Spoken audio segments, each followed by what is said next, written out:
Hi, good morning. എല്ലാവർക്കും സുഖമെന്ന് വിശ്വസിക്കട്ടെ.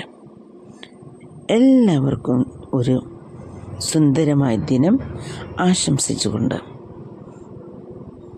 നിങ്ങൾക്ക് ഒരു കുഞ്ഞ് തോട്ട് പറയട്ടെ. ഓരോ വ്യക്തിയുടെ ഉള്ളിലും അവനവൻ സൂക്ഷിക്കുന്ന ഒരു കുഞ്ഞ് വെളിച്ചമുണ്ട്. ആ ഒരു കുഞ്ഞ് വെളിച്ചം എന്നത് ആ വ്യക്തിയുടെ തന്നെ ശുഭപ്രതീക്ഷയാണ്. ആ പ്രതീക്ഷ നഷ്ടപ്പെടുത്താതെ മുന്നോട്ട് പോകുന്ന ഒരു വ്യക്തിക്ക് അവൻ ഏത് പ്രതിസന്ധി വന്നാലും ഏത് കൂരിട്ട് വന്നാലും അത് ധൈര്യപൂർവ്വം മുന്നോട്ട് പോകുന്നതിൻ്റെ ഒരു കാരണമായി തീരും.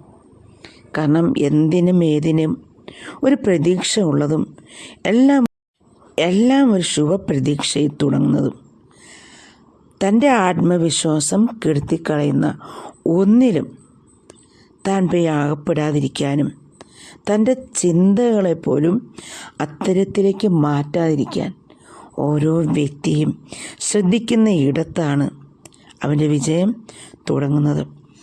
കാരണം തൻ്റെ ഉള്ളിലെ ആത്മവിശ്വാസം കെട്ടുപോയി കഴിഞ്ഞാൽ തനിക്ക് സാധിക്കില്ല എന്ന് ഓരോ വ്യക്തിയും ഉള്ളിൽ വെറുതെ ഒന്ന് പറഞ്ഞാൽ മതി. പിന്നെ അവിടെ ഒരു നെഗറ്റീവ് എനർജി ഉണ്ടാവും. പിന്നെ തൊട്ടതിനും പിടിച്ചതിനും എല്ലാം ഇങ്ങനെ ചിന്തിക്കും, വീണു പോകുമോ, എന്നെക്കൊണ്ടത് പറ്റില്ലേ എന്നിങ്ങനെ ഒരു ചിന്ത വന്നുകൊണ്ടേയിരിക്കും. അതുകൊണ്ട് നിങ്ങളുടെ ഉള്ളിലെ വെളിച്ചം കെടാതിരിക്കാൻ, നിങ്ങളുടെ ഉള്ളിൽ നിങ്ങൾ വച്ചിരിക്കുന്ന ആത്മവിശ്വാസം കെട്ടുപോകാതിരിക്കാൻ, നിങ്ങളുടെ ശുഭപ്രതീക്ഷയ്ക്ക് മങ്ങലേക്കാതിരിക്കാൻ, നിങ്ങളുടെ ധൈര്യത്തിന് കുറവ് വരാതിരിക്കാൻ അവനവൻ ശ്രദ്ധിക്കണം. കാരണം അവനവൻ്റെ ഉള്ളിലെ തീ, അവനവൻ്റെ ഉള്ളിലെ ആഗ്രഹം അതൊരു തീയായി പടർന്നു പിടിക്കാൻ അധികം സമയം വേണ്ടില്ല. എന്നാൽ ആ ഉള്ളിൽ തന്നെ കൊണ്ട് പറ്റില്ല എന്ന് പറഞ്ഞ് ചിന്തിക്കുന്ന ആ ഒരു അഗ്നി പോലും ഒരു വ്യക്തിയെ ചുട്ടുകരിക്കാൻ തക്കം പാർത്തിരിക്കുന്നതും മനസ്സിലാക്കേണ്ടതാണ്. കാരണം നമ്മളെ ഈ ലോകമെന്നത് ഒരു മായിക ലോകമാണ്.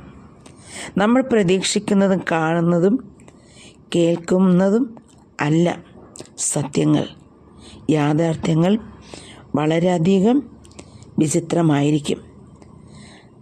ഓരോ വ്യക്തിയും മറ്റൊരു വ്യക്തിയുടെ യാഥാർത്ഥ്യം മനസ്സിലാക്കാൻ തുടങ്ങിക്കഴിഞ്ഞാൽ എന്തുകൊണ്ടും താനാണ് മികച്ചതെന്ന് ഓരോ വ്യക്തിയും മനസ്സിലാക്കും. ഈ ലോകം മായയാണ്. കാരണം സ്നേഹിക്കുന്നവർ ചതിക്കപ്പെടുന്ന സമയമാണിത്. ഒരിക്കലും കരയിക്കില്ല എന്ന് പറഞ്ഞ് കൂടെ ചേർത്തവർ തന്നെയാണ് അവരുടെ കണ്ണുനീരിൻ്റെ കാരണമായി തീരുന്നത്. ഓരോ പുഞ്ചിരിയും വിളിച്ചു പറയും, നിങ്ങൾ ധൈര്യപൂർവ്വം നടക്കും. ഈ പുഞ്ചിരി നിങ്ങൾക്ക് വളരെയധികം ജീവനായി മാറും, നിങ്ങളുടെ സന്തോഷത്തിൻ്റെ കാരണമായി തീരും. പക്ഷെ ആ പുഞ്ചിരിയുടെ ഉള്ളിൽ ഉണ്ടാകുന്ന ചിന്തകൾ ഒരുപാട് അനുഭവങ്ങളിൽ നിന്നും അവർ നേടിയെടുത്ത ആ കരുത്തിൻ്റെ ഒരു അടയാളമാണ് പുഞ്ചിരി എന്ന് മനസ്സിലാകും. അപ്പോൾ ഓരോ പുഞ്ചിരിക്കിടയിൽ പോലും ഓരോ അർത്ഥങ്ങളുണ്ട്.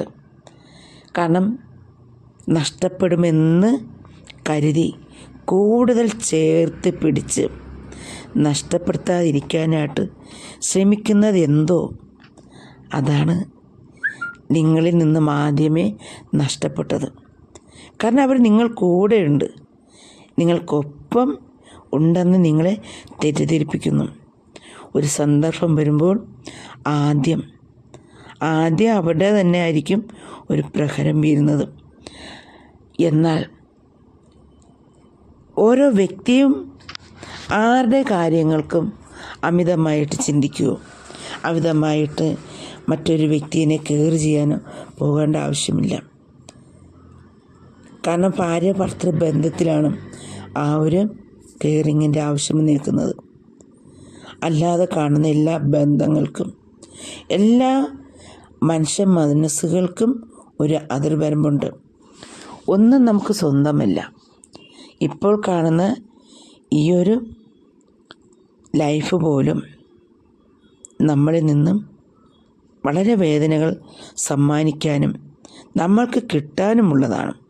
കാരണം ഇന്ന് ഈ നിമിഷങ്ങൾ നമ്മളെന്താണ് കാത്തിരിക്കുന്നത് എന്ന് ആർക്കും അറിവില്ല.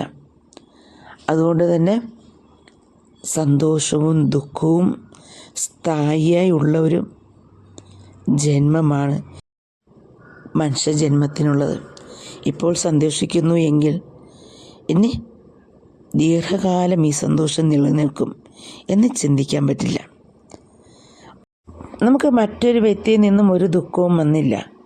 പക്ഷേ അസുഖമെന്ന ഒരു ഭാരം അന്നേരം വന്ന് പിടിപെടും. ഇതാണ് ദുഃഖത്തിന് പ്രധാന. സന്തോഷവും ദുഃഖവും മാറി മാറി വരുന്നത് കൊണ്ട് തന്നെ ഇതെല്ലാം നമ്മുടെ ജീവിതത്തിൽ ഉണ്ടാകുന്ന ഒരു പ്രതിഭാസമാണ് എന്ന് മനസ്സിലാക്കിയാൽ അവിടെ തീരുന്നു ഈ ദുഃഖങ്ങളുടെ ഒരു പെരുമഴ തന്നെ. ഒരു മഴക്കാലം ഓർത്ത് നോക്കൂ. 10 ദിവസം അടുപ്പിച്ച് മഴ വീണ് കഴിഞ്ഞാൽ നമ്മുടെ പ്രകൃതി തന്നെ നമ്മളെ ഞെട്ടിക്കുന്ന വിധം കലുഷിതമായി മാറും. അതുപോലെ തന്നെ ഓരോ മനുഷ്യൻ്റെ മനസ്സും ചിന്തകളുടെ ഭാരം ഓരോ വ്യക്തികളെയും മാറ്റിമറിക്കും. ഇന്ന് കണ്ട വ്യക്തിയായിരിക്കില്ല കുറച്ച് കഴിഞ്ഞ് കാണുന്നത്. ഇപ്പോൾ ദേഷ്യപ്പെട്ട വ്യക്തിയായിരിക്കില്ല കുറച്ച് കഴിയുമ്പോൾ ആ സ്നേഹത്തോടെ നിങ്ങൾക്കൊപ്പം നിൽക്കുന്ന വ്യക്തി. ഇപ്പോൾ സ്നേഹത്തോടെ നിങ്ങളെ തഴുകി തലോടി നിൽക്കുന്ന വ്യക്തിയായിരിക്കില്ല കുറച്ച് കഴിയുമ്പോൾ കാണുന്നത് പൊട്ടിത്തെറിച്ചൊരു അഗ്നിപർവ്വതമായി നിൽക്കുന്ന ഒരു ലാവയെ നമ്മൾക്ക് കാണാൻ സാധിക്കും. ഇതാണ് മനുഷ്യൻ്റെ അവസ്ഥകൾക്ക് വരുന്ന രൂപമാറ്റം. അപ്പോൾ നമ്മുടെ ജീവിതത്തിൽ നമ്മുടെ പ്രതീക്ഷകൾ കെട്ടുപോകാതിരിക്കാൻ മറ്റൊരു വ്യക്തിക്ക് നമ്മളെ സന്തോഷിപ്പിക്കാനായിട്ട് സാധിക്കില്ല എന്നും ഓരോരുത്തരും മറ്റൊരു ദുഃഖത്തിന് കാരണമാകില്ല എന്ന് തീരുമാനിക്കുന്നയിടത്ത് ജീവിതത്തിൽ സുന്ദര നിമിഷങ്ങൾ ഉണ്ടാകും. കാരണം ഈ ലോകം മായയാണ്. ഇന്ന് നിങ്ങൾക്കൊപ്പം നിന്ന് നിങ്ങളെ സന്തോഷിപ്പിക്കുന്ന ആൾ മുഖാന്തരമായിരിക്കാം നാളെ നിങ്ങൾക്കൊരു അപവാദം കേട്ടെന്നും വന്നിരിക്കുന്നത്. എന്നാൽ നിങ്ങളെ ദൂഷിച്ച്, നിങ്ങളെ ദേഷ്യപ്പെടുത്തി, നിങ്ങളെ വളരെ മോശമായി പറഞ്ഞ വ്യക്തിയായിരിക്കാം നാളെ നിങ്ങളെ അഭിനന്ദിച്ച് നിങ്ങളുടെ അടുക്കൽ വരുന്നത്. അപ്പോൾ ഇതാണ്. അതുകൊണ്ട് ആരെയും പ്രത്യേകിച്ച് വിലയിടേണ്ട ആവശ്യമില്ല. എല്ലാവരും ഓരോ പ്രശ്നങ്ങളിലൂടെയും എല്ലാ പ്രതിസന്ധികളിലൂടെയും മുന്നോട്ട് പോകുന്നവരാണ്.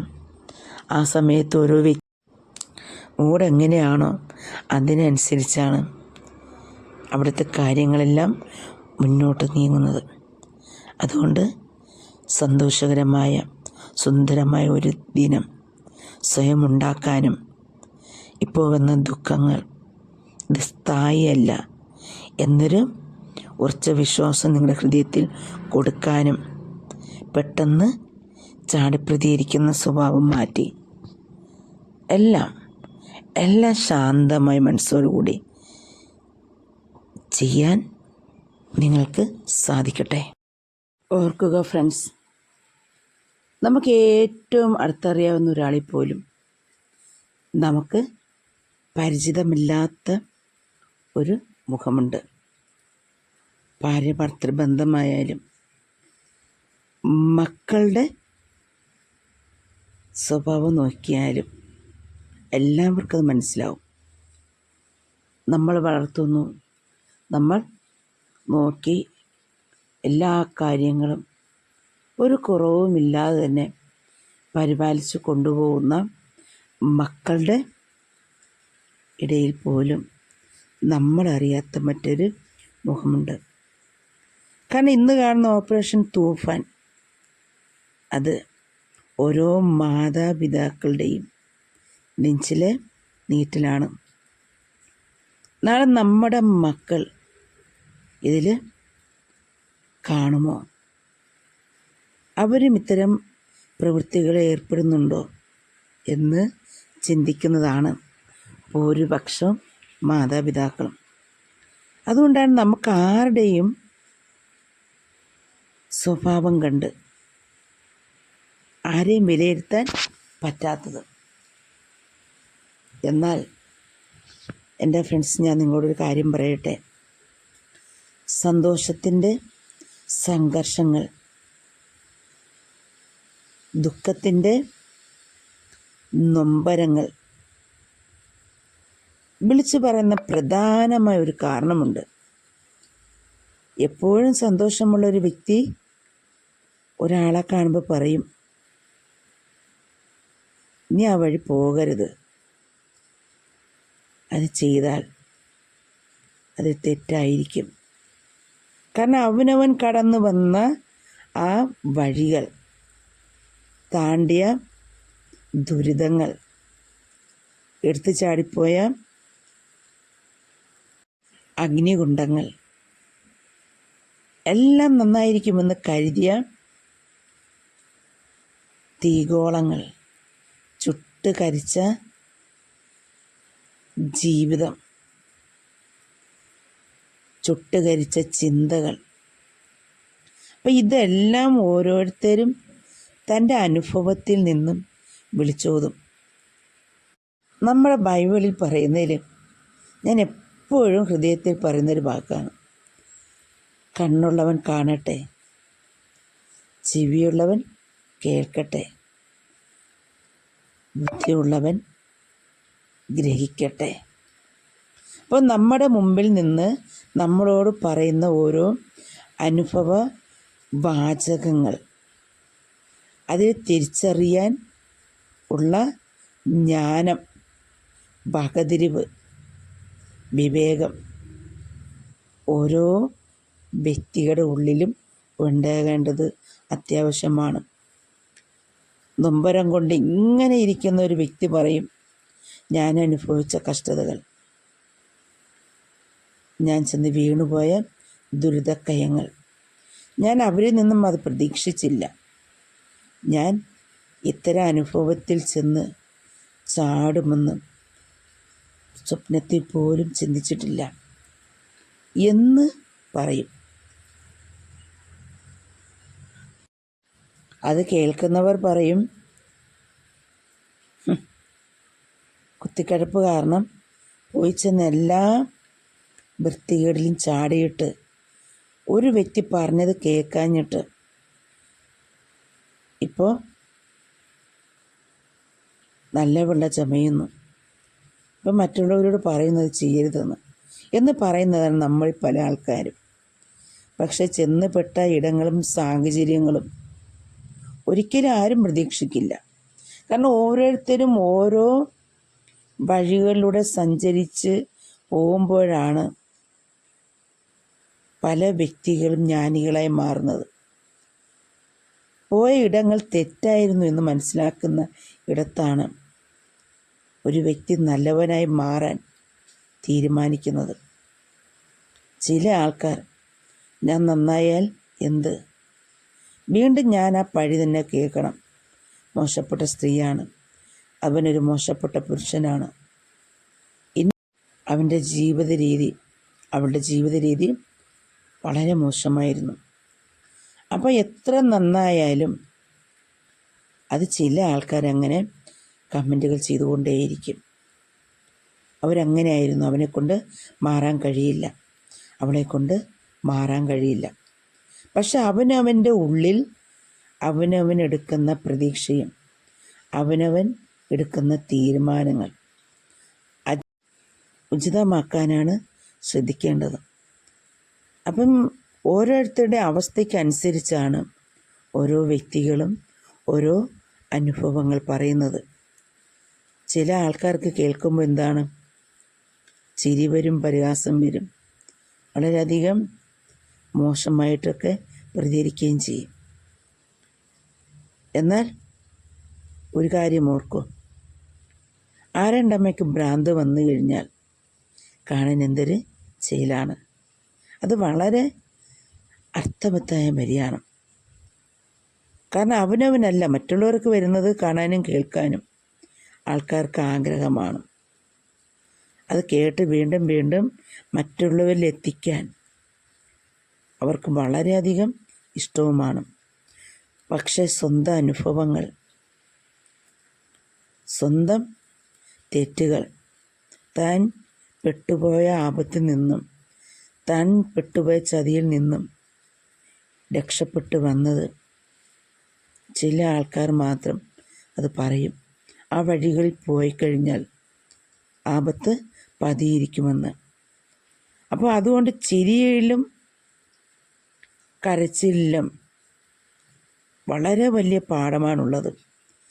കരയുന്നവൻ വീണ്ടും കരഞ്ഞുകൊണ്ടേയിരിക്കുന്നു. കുറച്ചുകൂടെ ടൈം വേണം അവർക്ക് അതിൽ നിന്നും മുക്തമാകാൻ, അതിൽ നിന്നും വീണ്ടും എഴുന്നേറ്റ് പ്രയാണം ആരംഭിക്കാൻ. ഇതേ സാഹചര്യത്തിൽ ചിരിച്ചവൻ പറയുന്നു, നിങ്ങൾക്കത് സാധിക്കും.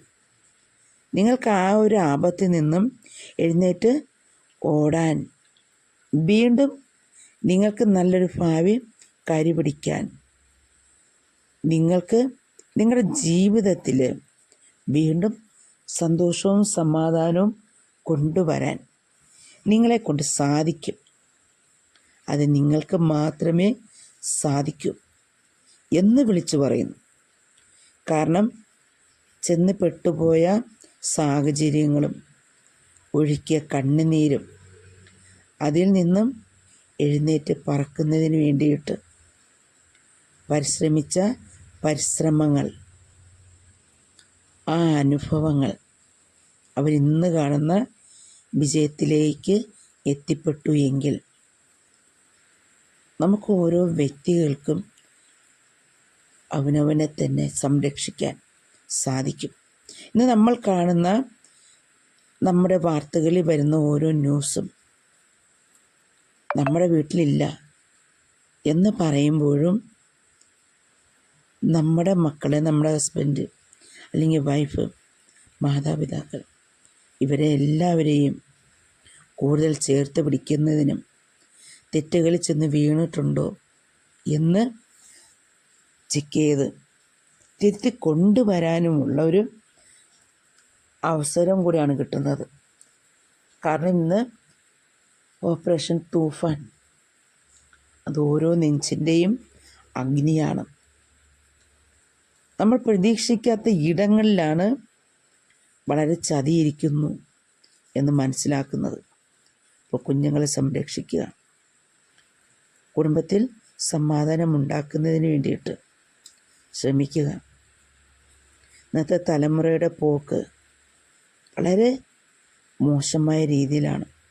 അപ്പോൾ അഡൽട്ടായ കുഞ്ഞുങ്ങളെ, കൗമാരക്കാരെ, കുട്ടികളെല്ലാം നിങ്ങൾ സംരക്ഷിച്ച് ചേർത്ത് സ്നേഹത്തോടെ മുന്നോട്ട് കൊണ്ടുപോകാനും കൂടി ശ്രദ്ധിക്കണം. അവനവൻ്റെ കുടുംബം തകർന്ന് തരിപ്പണമായിട്ട് ഒന്നും നേടാനില്ല. ഇന്നലെ വരെ എന്തായിരുന്നു എന്ന് ചിന്തിച്ച് സങ്കടപ്പെടാതെ മാറ്റം എപ്പോഴാണോ ആവശ്യം ആ ഘട്ടത്തിൽ മാറാൻ ഒരു വ്യക്തികൾക്കും സാധിക്കണം. അതാണ് നമ്മുടെ ശുഭപ്രതീക്ഷയായിട്ട് മാറാനുള്ളത്. ഞാൻ മാറിയാലും വീണ്ടും എന്നെ ആൾക്കാർ അത് തന്നെ പറയും എന്ന് വിചാരിച്ച് തെറ്റിൽ നിന്നും തെറ്റിലേക്ക് പോകാതിരിക്കുക. ഞാൻ മാറി എന്ന് അവനവൻ്റെ വിശ്വാസം മതി നിങ്ങളുടെ സന്തോഷം നിലനിർത്താൻ, നിങ്ങളുടെ സമാധാനം നിലനിർത്താൻ, നിങ്ങളുടെ രോഗങ്ങൾക്ക് വിട നൽകാൻ, നിങ്ങളുടെ കുടുംബജീവിതത്തിൽ സമാധാനമുണ്ടാക്കാൻ. ഇതൊക്കെ മതിയെന്ന ജീവിതത്തിൻ്റെ പൂർത്തീകരണം നിങ്ങൾക്ക് തിരിച്ചു കൊണ്ടുവരാൻ. ആരും ആർക്കും കടപ്പെട്ടിട്ടുള്ളതല്ല. താൻ ജീവൻ കൊടുത്ത ഭൂമിയുടെ അവകാശികളായി മാറ്റിയ കുഞ്ഞുങ്ങൾ പോലും വ്യത്യസ്തരാണ്. അവരുടെ ഇഷ്ടങ്ങളും ചിന്തകളും ആഗ്രഹങ്ങളും എല്ലാം വ്യത്യസ്തമാണ്. നമ്മൾ ജന്മം കൊടുത്തതാണ്, പക്ഷേ നമ്മുടെ മാതാപിതാക്കൾക്കും ഇഷ്ടങ്ങളെല്ലാം വ്യത്യസ്തമാണ്. അതാണ് നമ്മുടെ ലൈഫ്. എല്ലാത്തിനും ശുഭപ്രതീക്ഷയോടുകൂടി മുന്നോട്ട് കൊണ്ടുപോവുക. ഒഴിവാക്കപ്പെടേണ്ടതിനെ ഒഴിവാക്കുക, ചേർത്ത് നിർത്തേണ്ടതിന് ചേർത്ത് നിർത്തുക. മനസ്സിൻ്റെ ഭയം അത് പൂർണ്ണമായിട്ടും ഒഴിവാക്കാൻ. മറ്റുള്ളവർ എനിക്ക് ഗുഡ് സർട്ടിഫിക്കറ്റ് തരണം, അത് കിട്ടിയാൽ ഞാൻ ധന്യനായി, ഈ ഒരു ചിന്ത ഉപേക്ഷിക്കുക. കാരണം സ്നേഹം ഒരിക്കലും അവസാനിക്കുന്നില്ല, ദുഃഖം എപ്പോഴും നീണ്ടു നിൽക്കുന്നില്ല. വ്യക്തികളാണ്, സ്വാഭാവികമായിട്ടും മാറ്റങ്ങൾ വരാം. മാറാൻ പറ്റുന്നതാണ് മനുഷ്യൻ്റെ ജീവിതവും ജീവിത രീതികളും. ഇന്ന് പല തെറ്റുകളും കൊടുമ്പിരി കൊള്ളുന്നത് അവിഹിതങ്ങളായിട്ടാണ്. ദിവ്യ പ്രണയമെന്ന പേരിൽ പല ആൾക്കാരും അത്തരം ബന്ധങ്ങൾ കൊണ്ടുപോകുമ്പോൾ ഒന്ന് ശ്രദ്ധിച്ചു നോക്കും. എൻ്റെ ഭർത്താവ് വിളിക്കുന്നു മിണ്ടല്ലേ എന്ന് പറഞ്ഞു, അല്ലെങ്കിൽ എൻ്റെ ഭാര്യ വിളിക്കുന്നു മിണ്ടരുത് എന്നും പറഞ്ഞിട്ടുള്ള പല റീലുകളും നമ്മൾ ഇന്ന് കാണുന്നുണ്ട്. അപ്പോൾ അവിടെ ആർക്കാണ് പ്രഥമ സ്ഥാനം കൊടുത്തത്? എൻ്റെ ഭർത്താവാണ്, എൻ്റെ ഭാര്യയാണ്, എൻ്റെ കുഞ്ഞുങ്ങളാണ്. അവരറിഞ്ഞാൽ തെറ്റാണ് എന്ന് അറിഞ്ഞിട്ടും വീണ്ടും വീണ്ടും അതിനെ പറയുന്നു, ഇത് ഞാൻ പ്രണയമാണ്. ഇതാണ് ജീവിതത്തിൽ സംഭവിക്കുന്നത്. എല്ലാ ആവശ്യമില്ലാത്ത ഇടങ്ങളിൽ സഞ്ചരിച്ചിട്ട് ആവശ്യമില്ലാത്ത വഴികളിൽ പോയി തലവെച്ചിട്ട് ജീവനും ജീവിതവും എല്ലാം നഷ്ടപ്പെടുത്തി അവസാനം കണ്ണിന് കാഴ്ചയും പോയി. മക്കൾ ഒരു നേരം ആഹാരം കൊടുക്കാൻ ഇല്ല എന്ന് പറഞ്ഞ് വളരെ വേദനാപൂർവം ഇന്നൊരു വ്യക്തി മക്കളാരും നോക്കുന്നില്ല എന്ന് പറഞ്ഞ് എനിക്ക് വിശക്കുന്നു, എനിക്ക് ആഹാരം തരുമോ എന്ന് ചോദിച്ച് പറഞ്ഞ് ഒരു വ്യക്തി ഇന്നലെ വീട്ടിൽ വന്നിരുന്നു. നമുക്കറിയാവുന്നുള്ളൊരു വ്യക്തി തന്നെയാണ്. സത്യം പറയട്ടെ, ആ വ്യക്തിയുടെ ജീവിതത്തിൽ നല്ല ഭാര്യയും കുഞ്ഞുങ്ങളും ഉള്ളതായിരുന്നു. ചെറുപ്പത്തിൽ ആ ഭാര്യയെ അടിച്ചടിച്ചടിച്ചടിച്ച് കൊല്ലാക്കൊല ചെയ്യുന്നൊരു വ്യക്തിയായിരുന്നു. ഇന്ന് 65 വയസ്സ് കൂടുതൽ ആ വ്യക്തിക്ക് ആയിട്ടുണ്ട്. ചെറുപ്പത്തിൽ എത്രയോ ആൾക്കാർ ഉപദേശം കൊടുത്തു, ഭാര്യ അടിക്കരുത് എന്ന് പറഞ്ഞിട്ട് പോലും കേൾക്കാതെ നിരന്തരം തല്ലി ഓടിക്കും. അവർ വച്ചുണ്ടാക്കുന്ന ഭക്ഷണം കഴിക്കാൻ സമ്മതിക്കില്ല. കൊച്ചുങ്ങളെയും കൊണ്ട് കണ്ട് അയൽപക്കത്തോട് ഓടുന്ന ഒരു ഭാര്യയായിരുന്നു അവർക്കുള്ളത്. അത്രയേറെ ദുഷ്ടനായിരുന്നു. എന്നിട്ട് കണ്ട പെണ്ണുങ്ങളെ വിളിച്ചുകൊണ്ട് വരിക, അവരെ വീട്ടിൽ തന്നെ കൊണ്ടുപോയി അവരുടെ മുൻപിൽ വെച്ച് അയാൾ ആവശ്യമില്ലാത്ത കുൽസിത പ്രവൃത്തികൾ ഏർപ്പെടുക, ചോദിക്കുമ്പോൾ വീണ്ടും തല്ലി ഓടിക്കുക. മക്കൾ പോലും ഇയാളോട് വെറുപ്പാകുന്ന രീതിയിൽ, അവരെ മോശമാക്കുന്ന രീതിയിൽ ഇത്തരം പ്രവൃത്തികൾ കാണിച്ചു കൂട്ടി. സഹി കെട്ട് അവർ ഓടിപ്പോയി. അവർ മറ്റൊരു ബന്ധത്തിൽ ചെന്ന് തലയിട്ടു. കുറേ കാലം കഴിഞ്ഞപ്പോൾ അയാൾ എന്ത് ചെയ്തു? അവരെ ഉപേക്ഷിച്ച് മറ്റ് വിവാഹം കഴിച്ചു. ഇന്ന് ഈ പറഞ്ഞ പുള്ളിയുടെ ഭാര്യ ഒരു മെൻ്റൽ ഹോസ്പിറ്റലിൽ കഴിയുന്നു. ഈ ഒരു വ്യക്തി കാരണമാണ് ആ സ്ത്രീ ഇന്ന് മെൻ്റൽ ഹോസ്പിറ്റലിൽ കഴിയുന്നത്. ആ കുഞ്ഞുങ്ങൾ നോക്കില്ല, ഈ അലഞ്ഞുകൊണ്ട് നടക്കുന്ന ഒരാളുടെ ഈ ഒരു ഭാവം കണ്ടിട്ട് സ്വന്തം മകൻ വിളിച്ചുകൊണ്ട് പോയപ്പോൾ പോലും ആ അച്ഛനെന്ന് പറഞ്ഞ അയാളുടെ കണ്ണ് മകൻ്റെ ഭാര്യയുടെ ദേഹത്താണ്. മോശമായ രീതിയിലുള്ള നോട്ടമാണ്. സഹോദരങ്ങൾ കടത്തിണ്ണയിൽ കിടക്കുന്നത് കണ്ടിട്ട് അയാളെ വിളിച്ചുകൊണ്ട് പോയപ്പം അയാളുടെ നോട്ടം സഹോദര ഭാര്യമാരുടെ മണ്ടയിൽ. അപ്പം ഇങ്ങനെയുള്ള വ്യക്തികൾ ജീവിച്ച് തീർന്ന് എന്ന് അയാളുടെ കണ്ണിൻ്റെ കാഴ്ചകൾ നഷ്ടപ്പെട്ടു എന്ന് പറഞ്ഞപ്പോൾ മക്കൾക്ക് വേണ്ട. കാരണം പല അവസരങ്ങളും കൊടുത്തിട്ട് പോലും ആ വ്യക്തി അവരെ അധിക്ഷേപിച്ചു കൊണ്ടേയിരുന്നു. ആ മക്കളും ഭാര്യയും ഈ ഒരു വ്യക്തി കാരണം അനുഭവിക്കാത്ത നരകയാതനയില്ല. എന്ന് ഒരു നേരം ഭക്ഷണം നമ്മൾ കൊടുത്തു, കഴിച്ചു, പോയി. നമുക്ക് പിന്നെ നോക്കേണ്ട കാര്യമില്ല. അയാൾ എന്ത് ചെയ്യുന്നു, എവിടെയാണ് എന്നതിനെക്കുറിച്ച് അന്വേഷിക്കേണ്ട കാര്യമില്ല. കാരണം അദ്ദേഹത്തിൻ്റെ പ്രവൃത്തികൾ അതുമാതിരി കൊല്ലാക്കൊല ചെയ്യുന്നൊരു ക്രൂര മൃഗത്തിൻ്റെതായി തീർന്നിരുന്നു. ഒരു ക്രൂര മൃഗമായിരുന്നു അയാൾ. എൻ്റെ ചെറുപ്പകാലത്തെല്ലാം അയാളെ വളരെ ഭയത്തോടു കൂടി കണ്ടിരുന്നൊരു വ്യക്തിയാണ് ഞാൻ. ഇന്നലെ അദ്ദേഹം ചോറ് ചോദിച്ചു വന്നപ്പോഴും എൻ്റെ ചെറുപ്പത്തിൽ എൻ്റെ ഉള്ളിൽ വന്ന ആ ഭയം ഞാൻ മാറിയാണ് നിന്നത്. അപ്പോൾ സ്വന്തം ഭാര്യയും മക്കളും അനുഭവിച്ച ആ വേദനയ്ക്ക് അവർ ക്ഷമിച്ച് വീണ്ടും കൂടെ കൂട്ടിയപ്പോൾ പോലും സഹോദര ഭാര്യമാരുടെ ദേഹത്തും സ്വന്തം മകൻ്റെ ഭാര്യയുടെ ദേഹത്തും അയാളുടെ കാമക്കണ്ണുകൾ ഇഴഞ്ഞിറങ്ങുന്നത് ആര് സഹിക്കും? ആര് ഇയാളെ കൂടെ നോക്കും? ഇപ്പോഴിതാ ഏതോ കടത്തിണ്ണകളിൽ കൂടെ ഒരു വീടുകൾ തേറി ഇറങ്ങി പിച്ചതണ്ടി ആരെങ്കിലും കൊടുക്കുന്ന ഭക്ഷണവും കഴിച്ച് ഇങ്ങനെ ശിഷ്ടജീവിതം നയിച്ചുകൊണ്ടിരിക്കുന്നു. ഇത് പറയാനുണ്ട കാരണം എന്തെന്ന് പറയട്ടെ. ഇന്ന് ജീവിക്കുന്ന പല ആൾക്കാരും ഇന്ന് അവിഹിതം എന്നത് ഒരു മധുര പലഹാരം പോലെ രുചിയോടുകൂടി ആസ്വദിക്കുന്നു.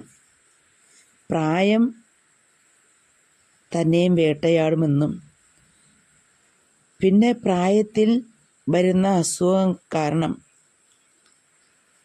താൻ അനാഥമാക്കപ്പെടുമെന്നും താൻ എപ്പോഴേക്ക് ചെന്നാലും തൻ്റെ വീട്ടിൽ തൻ്റെ മക്കൾ കയറ്റുമെന്നും ഒരു വിശ്വാസം കാണിച്ചു കൂട്ടുന്ന പേക്കൂത്തുകൾ അയാളെ പിച്ച തിണ്ടുന്ന അവസ്ഥയിലേക്ക് എത്തിച്ച്. അതുകൊണ്ട് അവിഹിതം ഒരു സന്തോഷകരമാണ് എന്ന് ചിന്തിക്കരുത്. ലഹരിയാണ് ജീവിതത്തിൻ്റെ സന്തോഷമെന്നും ചിന്തിക്കരുത്. ഇപ്പോഴുള്ള ജീവിതത്തിൻ്റെ തുടക്കത്തിൽ ഒരു പക്ഷേ ഇത്തിരി ദാരിദ്ര്യമൊക്കെ വരുമ്പോൾ മറ്റുള്ളവർ നിങ്ങളെ മാടി വിളിക്കുമ്പോൾ ഞാൻ നിന്നെ പൊന്നുപോലെ നോക്കാമെന്ന് ചാടിപ്പോയിട്ട് നിങ്ങളെ പിഴിഞ്ഞ് നിങ്ങളുടെ ആവശ്യം കഴിഞ്ഞ് നിങ്ങളെ ചണ്ടിയാക്കി കളയുമ്പോൾ നിങ്ങളുടെ ജീവിതം വളരെ ദുഃഖകരമായി തീരും. അതുകൊണ്ട് ഇപ്പോൾ ചെറിയൊരു ദാരിദ്ര്യമോ പ്രയാസമോ ഇത് ജീവിതം കരിപ്പിടിക്കുന്നതനുസരിച്ച് മാറി മാറി വരും. അതുകൊണ്ട് ഇപ്പോഴുള്ളതിനെ നഷ്ടപ്പെടുത്തി കളയാതെ എടുത്ത് ചാടി മറ്റൊരു ബന്ധം പോകുന്നതിനേക്കാൾ ഉചിതം നമ്മൾ കാണുന്ന അനുഭവങ്ങളും നമ്മുടെ ചുറ്റിനുമുള്ള ജീവിത സാഹചര്യങ്ങളും വിലയിരുത്തി മുന്നോട്ട് സന്തോഷത്തോടെ നല്ല തീരുമാനത്തോടു കൂടി ആത്മവിശ്വാസമുള്ളവരായി ശുഭപ്രതീക്ഷയോടുകൂടി ജീവിതം മുന്നോട്ട് പോകാനാണ് ശ്രമിക്കേണ്ടത്. ജീവിതത്തിലെ പല തിരിച്ചറിവുകളും നന്മയുടെ പാതയിൽ നിങ്ങളെ ജീവിപ്പിക്കാൻ, അങ്ങനെ ജീവിക്കണമെന്നൊരു ചിന്തയെടുക്കാൻ നിങ്ങൾക്ക് സാധിക്കണം. കാരണം സ്നേഹം ഒരിക്കലും അവസാനിക്കുന്നില്ല. ചിലപ്പോൾ അത് നിങ്ങൾക്ക് വാക്കുകളായി സാന്ത്വനമായി കൂടെയുള്ളപ്പോഴും ചിലപ്പോൾ അത് നിശബ്ദമായിട്ടായിരിക്കും നിങ്ങൾക്കൊപ്പം ഉണ്ടാകുന്നത്. അതുകൊണ്ട് ജീവിതം അത് ഒരിക്കലും നഷ്ടപ്പെടുത്താതിരിക്കാനും ജീവിതത്തിൽ മറ്റ് എന്തിനും നിങ്ങൾ കൊടുക്കുന്ന വിലയേക്കാൾ നിങ്ങൾ നിങ്ങളുടെ ജീവിതത്തിൽ കൊടുക്കുന്ന പ്രാധാന്യം, നിങ്ങളുടെ മനസ്സിൽ നിങ്ങൾ കൊടുക്കുന്ന ആത്മവിശ്വാസം എല്ലാം ശരിയാവും. ജീവിതത്തിൽ കൈപ്പേറിയ നിമിഷങ്ങളിൽ കൂടെ താണ്ടിപ്പോയാൽ മാത്രമേ സമാധാന തീരത്തിലെത്താൻ പറ്റൂ എന്നൊരു അറിവ് പകർന്നുകൊണ്ട് എല്ലാവർക്കും ഒരു ശുഭദിനം ആശംസിക്കുന്നു. Thank you so much. ഇപ്പോൾ മറ്റൊരു വീഡിയോയുമായിട്ട് വീണ്ടും കണ്ടുമുട്ടാം. Thank you so much.